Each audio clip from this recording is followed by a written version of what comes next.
Қыдыр немесе Қызыр. Мұса пайғамбардың дәуірінде өмір сүрген пайғамбар болуы мүмкін хикмет пен ілім иесі.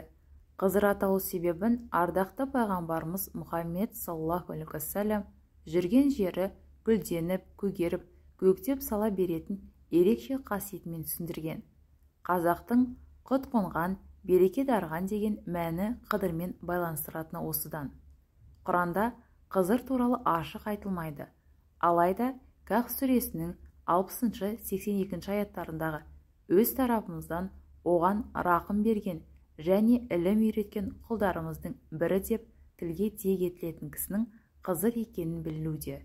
Өйткені тіке пайғамбарымыздан жеткен сахих хадистерде бұл кісінің Қызыр екені анық айтылған. Израильдіктер жапан далада кезіп жүрген уақыт аралығында Мұса мен Қыдырдың арасындағы оқиға болды.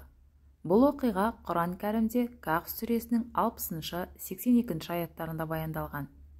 Убай ибн Кағ, Аллах ол кісіге разы болсын, пайғамбарымыздың саллаллаху алейхи уассаламның Мұса пайғамбар Исраил ұрпақтарына уағыз айтып тұрғанда одан: "Адамдардың ең білімдісі кім?" деп сұрайды. Сонда ол: "Ең білімдісі мен" деп жауап береді. Аллах біледі деп айтпағаны үшін Аллах оны айыптады. Оған Аллах: "Расында екі теңіздің қосылған жерінде тұратын пенделерінің бірі сенен де білімді" деп уақи етті.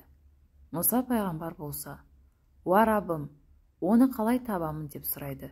Сонда оған: "Себетке балық салып ал, балықты қай жерде жоғалтсаң, ол сол жерде" деген жауап қайтарылды деп айтқанын риуаят еткен. Сонымен Мұса пайғамбар жолға шығып, жанына қызметкер ретінде Юшақ ибн Нун деп аталатын бір жас баланы серік етіп ертіп алады. Бұл бала кейіннен пайғамбар болып, Мұса мен Харун дүниеден өткеннен кейін Исраил қауымын басқарған. Сол уақытта Мұса қызметкеріне: "Екі теңіздің қосылған жеріне жеткенге дейін тоқтамаймын, немесе жаяу жүріспен жылдар өткіземін" дейді. Екеуі екі теңіздің құйғанына жеткен кезде балықтарын ұмытты. Сонда балық ыршып түсіп теңізден жол алды. Олар да өздерімен бірге алып шыққан қуырылған балық етін. Ал екі теңіздің құйған жері деген Қызыл теңіздің қос қапталы болатын. Аталмыш мекенге жеткенде Мұса пайғамбар ұйқыға кетті де Юшақ ояу отырды. Сол кезде әлгі қуырылған балық тіріліп, себеттен секіріп теңізге түсіп жүзіп кетеді. Юшақ бұл жайтты тамашалап отырды. Бірақ Мұса пайғамбар оянғаннан кейін болған жайтты оған айтуды ұмытып кетеді. Сапарларын одан әрі жалғастырып, екеуі ілгерілеп барған кезде Мұса қызметкеріне: "Азығымызды әкелші, арасында бұл сапарымызда шаршадық" дейді. Сонда Юшақ: "Көрдің бе, таста демалғанда балықты ұмытқан екенмін. Маған оны айтуды шайтан ұмыттырды. Ол таңғажайып түрде теңізден жол алды" дейді. Мұса пайғамбар: "Міне, іздегеніміз осы" деп екеуі ізінше кері қайтады. Сонда екеуі өз тарапымыздан мейірімге бөлеп, өз қасымыздан білім үйреткен пенделеріміздің бірін тапты. Екеуі осылай артқа қайтып Қыдырды кездестіреді. Ғұламалардың көпшілігі бұл кісіні пайғамбар болған дейді. Мұса пайғамбар оған: "Саған үйретілген даналықтан маған да үйретуің үшін саған ерейін бе" дейді. Ол болса: "Расында сен менімен бірге жүруге шыдай алмайсың. Ішкі сырын толық білмейтін нәрсеге қалай сабыр ете аласың" дейді. Мұса пайғамбар: "Аллах қаласа мені сабырлылардың қатарынан табасың, сондай-ақ саған ешбір істе қарсы келмеймін" дейді. Сонда Қыдыр: "Ал онда маған ілессең, өзім айтпайынша менен ештеңе де сұрама" дейді. Олар осыған келісіп, Мұса Юшақты еліне қайтарып өздері жолға шығады. Сөйтіп, екеуі жолға шықты да кемеге түсіп, Қыдыр оны тесе бастады. Ішіне су кірген кеме батуға айналды. Кемедегі балықшылар ішке кірген суды сыртқа төгіп әбігерге түсті. Қыдырдың бұлай істегеніне Мұса пайғамбар таңырқап: "Кемедегілерді суға батыру үшін тестің бе? Шынында сен айыпты іс жасадың" дейді. Қыдыр: "Саған менімен бірге еш сабыр ете алмайсың демедім бе?" Сонда Мұса Қыдырға берген уәдесі есіне түсіп, Ұмытқанымды айыпқа бұйырма, және маған ісімде қиындық жүктеме дейді. Мұнан кейін олар бір жағажайға түсіп, біраз жүргеннен соң Қыдыр ойнап жатқан балалардың қасына келіп, олардың біреуін жығып құлатып, бауыздап өлтіріп тастайды. Екеуі жолға түсті. Бір ұл бала кездесіп еді, Қыдыр оны өлтірді делінеді. Көз алдында кісі өліміне куә болған Мұса шыдап тұра алмай: ешкімді өлтірмеген бейкүнә жанды өлтірдің бе? Шынында сен теріс іс жасадың дейді. Қыдыр осы кезде тағы да: сен менімен бірге жүруге әсте шыдай алмайсың демедің бе? дейді. Мұса пайғамбар: егер осыдан кейін де сенен әлдене жайлы сұрасам, мені серік етпе, шынында сен менің тарабымнан ақталудың шегіне жеттің деп соңғы уәдесін береді. Сосын шаршап шалдығып, қарындары ашып бір ауылға келеді. Бірақ ол ауылдың адамдары бұларды үйлеріне түсіріп қонақ қылмайды. Екеуі үйлеріне түсуге сұранса да қабылдамайды. Сонда олар ауыл сыртына шығады. Қараса бір дуал қаңырап құлайын деп тұр екен.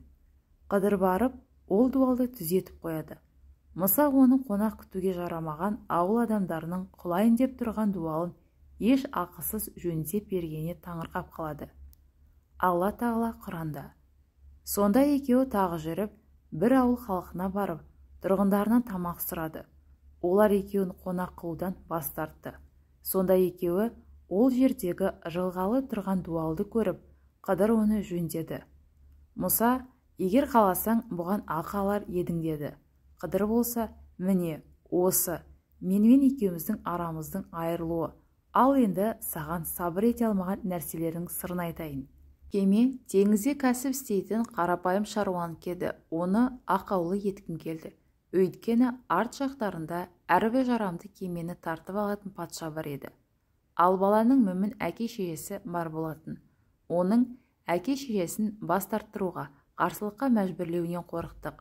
Рабылары оларға оның орнына одан да таза, әрі мейірімді бір бала беруін қалады. Ал енді дуал. Бұл қаладағы екі жетім баланікі болып, оның астында екеуіне тиесілі қазына бар еді. Сондай-ақ әке-шешелері түзу кісі болғандықтан, Раббың оларға қазыналарын шығарып алуын қалады. Бұл Раббыңнан бір мейірім еді. Сондай-ақ мұны мен өздігімнен істемедім. Міне, осы сенің сабыр ете алмаған істерің дейді. Ибн Аббастың, Аллах әкесі екеуіне разы болсын, тәпсірлеуінше, Қыдыр кемені тескен кесе, бір патша жолында кездескен барлық кемелерді тартып алып келе жатыр екен. Тесілген кемені көрген патша оны кере қылмастан алмай кетеді. Ал Қыдыр өлтірген балаға келсек, Алла тағала бұл баланың ер жеткенде залым, кәпір, ата-анасын жәбірлейтін адам болатындығын біліп, оны өлтіруге әмір етті. Сөйтіп, бұл баланың орнына мүмін әке-шешесіне ізгі бір бала сыйлайды. Енді оның ауыл шетіндегі қаңыраған дуалды түзетіп қойғандығын айтсақ, ол дуалдың астында бір марқұм жақсы кісінің екі баласына тиесілі қазына жатқан болатын. Бұл сапардан күнделікті өмірде кездесетін, сырттай келеңсіз көрінетін бір қатар оқиғалардың астарында жақсылық болатыны ұғынамыз. Бұл жағдай аятта да ескертілген. Ұнамаса да сендерге соғыс парыз етілді. Ұнатпаған нәрсе өздеріңе қайырлы болуы мүмкін, ал ұнатқандарың өздеріңе қайырсыз болуы мүмкін. Алла ғана біледі, сендер білмейсіңдер. Ғалымдардың айтуынша, Қызыр құпия ілімдерге жүйрік. Соған қарамастан пайғамбарымыз Қызырдың іліміне қатысты кемемен сапар кезін былай деп сипаттайды. Бір құс тұмсығымен теңізден су іліп алып, кеменің жақтауына қонды.